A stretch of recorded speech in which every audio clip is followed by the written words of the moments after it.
Chapter 15. Mr. Collins was not a sensible man, and the deficiency of nature had been but little assisted by education or society. The greatest part of his life having been spent under the guidance of an illiterate and miserly father, and though he belonged to one of the universities, he had merely kept the necessary terms without forming at it any useful acquaintance. The subjection in which his father had brought him up had given him originally great humility of manner, but it was now a good deal counteracted by the self-conceit of a weak head, living in retirement, and the consequential feelings of early and unexpected prosperity.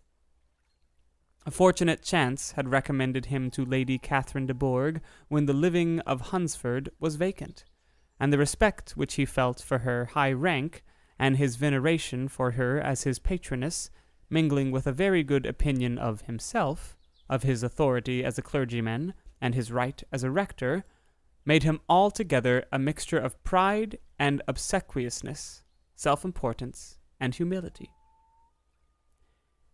Having now a good house and a very sufficient income, he intended to marry, and in seeking a reconciliation with the Longbourn family, he had a wife in view, as he meant to choose one of the daughters, if he found them as handsome and amiable as they were represented by common report. This was his plan of amends, of atonement, for inheriting their father's estate, and he thought it an excellent one, full of eligibility and suitableness, and excessively generous and disinterested on his own part. His plan did not vary on seeing them. Miss Bennet's lovely face confirmed his views, and established all his strictest notions of what was due to seniority, and for the first evening she was his settled choice. The next morning, however, made an alteration, for in a quarter of an hour's tete-a-tete with Mrs. Bennet before breakfast, a conversation beginning with his parsonage house, and leading naturally to the avowal of his hopes that a mistress for it might be found at Longbourn, produced from her, amid very complacent smiles and general encouragement, a caution against the very Jane he had fixed on. As to her younger daughters, she could not take upon her to say, she could not positively answer, but she did not know of any prepossession.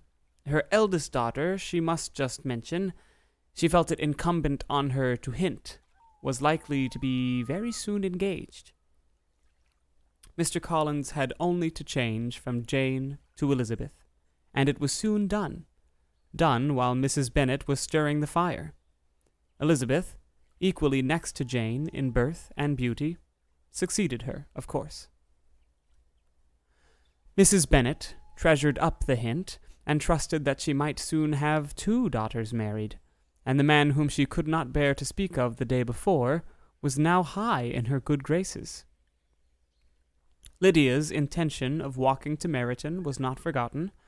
Every sister except Mary agreed to go with her, and Mr. Collins was to attend them at the request of Mr. Bennet, who was most anxious to get rid of him and have his library to himself, for thither Mr. Collins had followed him after breakfast, and there he would continue, nominally engaged with one of the largest folios in the collection, but really talking to Mr. Bennet, with little cessation, of his house and garden at Hunsford.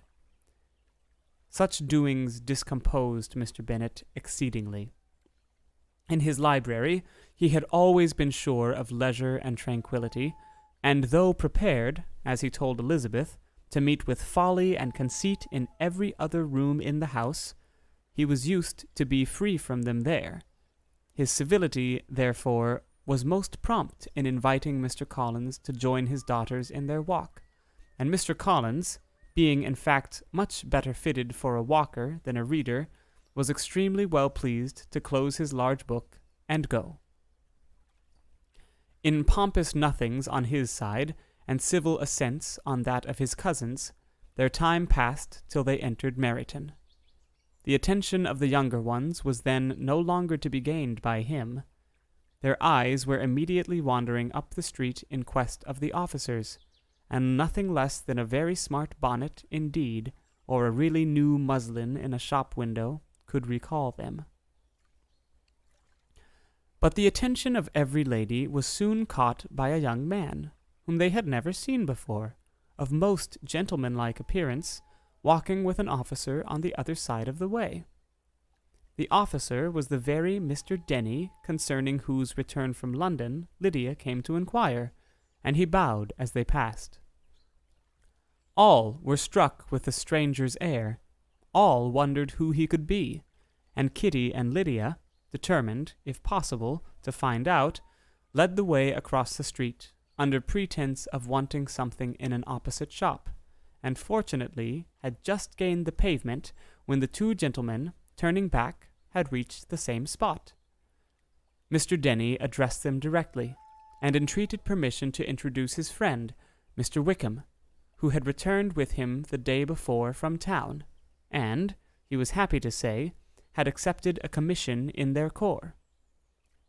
This was exactly as it should be, for the young man wanted only regimentals to make him completely charming. His appearance was greatly in his favor. He had all the best parts of beauty, a fine countenance, a good figure, and very pleasing address.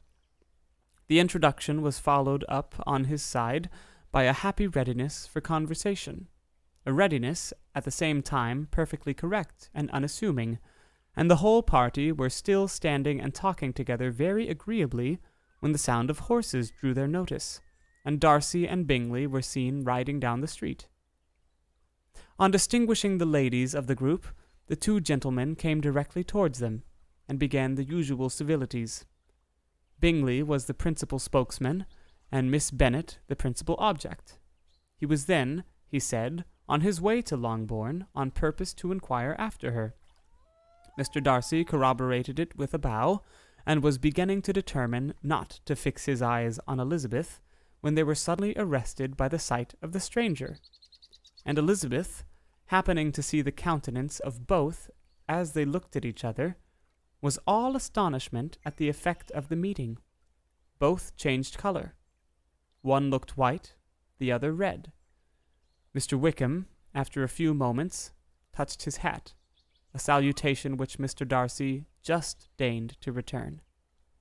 What could be the meaning of it? It was impossible to imagine. It was impossible not to long to know. In another minute, Mr. Bingley, but without seeming to have noticed what passed, took leave and rode on with his friend. Mr. Denny and Mr. Wickham walked with the young ladies to the door of Mr. Phillips's house, and then made their bows, in spite of Miss Lydia's pressing entreaties that they would come in, and even in spite of Mrs. Phillips throwing up the parlor window and loudly seconding the invitation. Mrs. Phillips was always glad to see her nieces, and the two eldest, from their recent absence, were particularly welcome, and she was eagerly expressing her surprise at their sudden return home, which, as their own carriage had not fetched them, she should have known nothing about, if she had not happened to see Mr. Jones's shop-boy in the street, who had told her that they were not to send any more drafts to Netherfield, because the Miss Bennets were come away, when her civility was claimed towards Mr. Collins by Jane's introduction of him. She received him with her very best politeness, which he returned with as much more, apologizing for his intrusion, without any previous acquaintance with her, which he could not help flattering himself, however, might be justified by his relationship to the young ladies who introduced him to her notice. Mrs. Phillips was quite awed by such an excess of good breeding, but her contemplation of one stranger was soon put an end to by exclamations and inquiries about the other, of whom, however, she could only tell her nieces what they already knew, that Mr. Denny had brought him from London, and that he was to have a lieutenant's commission in the shire.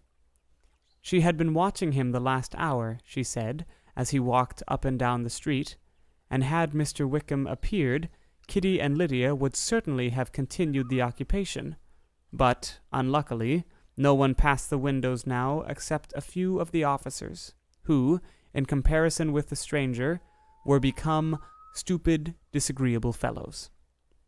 Some of them were to dine with the Phillipses the next day, and their aunt promised to make her husband call on Mr. Wickham, and give him an invitation also, if the family from Longbourn would come in the evening. This was agreed to, and Mrs. Phillips protested that they would have a nice, comfortable, noisy game of lottery tickets, and a little bit of hot supper afterwards. The prospect of such delights was very cheering, and they parted in mutual good spirits. Mr. Collins repeated his apologies in quitting the room, and was assured, with unwearying civility, that they were perfectly needless. As they walked home, Elizabeth related to Jane what she had seen pass between the two gentlemen, but though Jane would have defended either or both, had they appeared to be wrong, she could no more explain such behavior than her sister. Mr. Collins, on his return, highly gratified Mrs. Bennet by admiring Mrs. Phillips's manners and politeness. He protested that, except Lady Catherine and her daughter, he had never seen a more elegant woman, for she had not only received him with the utmost civility, but had even pointedly included him in her invitation for the next evening, although utterly unknown to her before. Something, he supposed, might be attributed to his connection with them, but yet he had never met with so much attention in the whole course of his life.